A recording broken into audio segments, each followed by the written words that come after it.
Police असल्याची बतावणी करून रस्त्यावरील वाहने अडवून जबरदस्तीने खंडणी उकळणाऱ्या तोतिया पोलिसांच्या टोळीचा पुसेगाव पोलिसांनी पर्दाफाश केला आहे.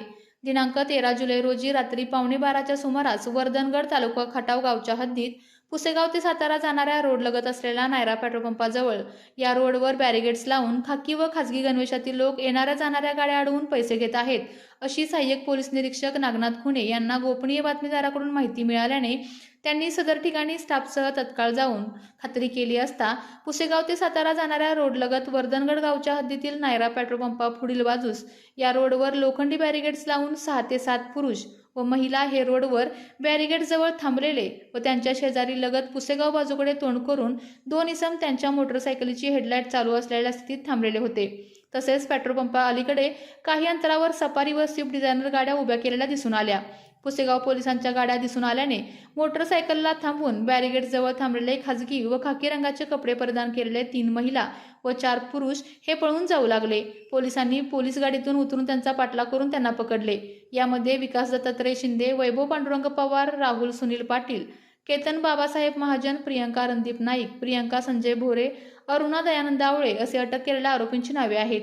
या कारवाईत आरोपींकडून पांढऱ्या रंगाची safari star Tata company x मॉडेलची गाडी क्रमांक MH12 MF3832 व पांढऱ्या रंगाची स्विफ्ट डिझायनर क्रमांक MH10 CA 4937 जप्त करण्यात आलेली आहे. तसेच आरोपीच्या ताब्यातील 8 अँड्रॉइड मोबाईल असा एकूण 21,19,500 रुपये असा मुद्देमाल गुन्ह्यामध्ये जप्त केलेला आहे. आरोपींना अटक करून त्यांना न्यायालयासमोर हजर केले असता न्यायालयाने आरोपींना शुक्रवारपर्यंत पोलीस कोठडी सुनावलेली आहे. आपल्याकडं पुसेगाव पोलीस स्टेशनच्या हद्दीमध्ये वर्धनगड या ठिकाणी हायवेवरती पुसेगाव पोलिसांना अशी माहिती प्राप्त झाली की या ठिकाणी नकली पोलीस असावेत कदाचित आणि त्यांनी नाकाबंदी लावलेली आहे आणि त्या नाकाबंदीच्या आधारे ते नागरिकांना त्यांची तिथं लूटमार करत आहेत, त्यांच्याकडून पैसे उकळत आहेत. हा जो काही संशयास्पद जी काही माहिती प्राप्त झाली होती त्याच्यावरती पुसेगावचे इन्चार्ज श्री खुणे आणि यांच्या टीमने तात्काळ तिथं धाव घेतली. SDPO श्रीमती राजश्री तेरणी यांच्या मार्गदर्शनाखाली तिथं पोहोचल्या असता त्यांच्या असं लक्षात आलं की खरोखर हे सातारा पोलीस नसून इतर कुठल्याही विभागाचेही पोलीस नाही आहेत आणि यांना पाहताच त्याच्यातले 3 लोक जे आहेत ते पळून जाण्याच्या तयारीत दिसले किंवा पळायला लागले.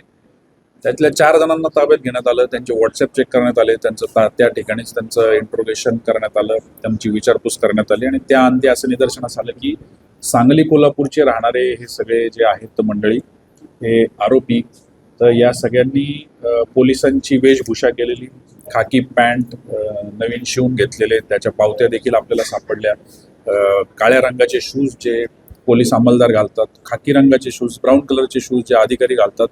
प्रत्येकाने आपापला रोल जो आहे तो रोल प्रीडिफाईंड ठेवलेला होता आणि हे सगळं असताना सांगली पोलीसची कॅप एक ती त्यांनी वापरात घेतली होती जेणेकरून पोलीस असावं असं खात्रीशीररित्या लोकांना वाटावं. आपल्या सगळ्यांना कल्पना आहे की आता वारी ही पालखी आणि पालखीची वारी ही आता सातारा जिल्ह्यामध्ये प्रवेश करत आहे. अशावेळी या सगळ्या भागामध्ये नवीन लोक जे दर्शनासाठी जात आहेत, नवीन वाहनं जी दर्शनासाठी जात आहेत, त्याच्यामध्ये वारकरी आहेत, भाविक आहेत, या सगळ्यांच्या गाड्या या ठिकाणावरनं जात असताना त्यांना अडवून, कारण जुनी जी लोक असतात जी स्थानिक आहेत यांना कल्पना असते कोण पोलीस असतात, कुठे नाकाबंदी असते, कधी असते, तर याची कल्पना असते, ओळखत असतात एकमेकांना. तर आता नवीन वर्दळ वाढल्यामुळं त्यांना टार्गेट करून त्यांच्याकडून पैसे उकळण्याचं हा प्रकार ही सगळी जी आरोपी मंडळी आहेत ही सगळी त्या ठिकाणी करत होती. यांच्यावरती एका तक्रारदाराची तक्रार घेऊन गुन्हा दाखल करण्यात आलेला आहे. त्याचबरोबर त्यांचं इतर साहित्य जप्त करण्यात आलेलं आहे. 2 वाहनं सुद्धा जप्त करण्यात आलेली आहेत आणि यांनी अजून कुठे कुठे असा प्रकार केला आहे याच्याबद्दलची अधिक माहिती घेत आहोत. सखोल चौकशी आणि तपास याच्यामध्ये चालू आहे. माझं नागरिकांना आव्हान आहे की तोतया पोलीस, अंगठी काढून घेणे, गाडीवरती कारवाई करण्याची भीती दाखवून, पावती करायचं दाखवून पैसे उकळणे किंवा हातचालाकी करणे किंवा अगदी आपण जेव्हा दर्शनाला जातो त्यावेळी आपल्या घरी घरफोडी करणे, त्यानंतर चोऱ्या करणे, तर या सगळ्या प्रकारच्या घटना ज्या आहेत, या ज्यावेळी गर्दी होते, कॉंग्रिगेशन्स होतात, ज्यावेळी एका ठिकाणी खूप संख्येमध्ये लोक येतात, त्यावेळी ते घडण्याचं प्रमाण जास्त असतं. आणि त्यामुळं आपल्या सगळ्यांना आव्हान आहे की सतर्क राहा, जागरूक राहा.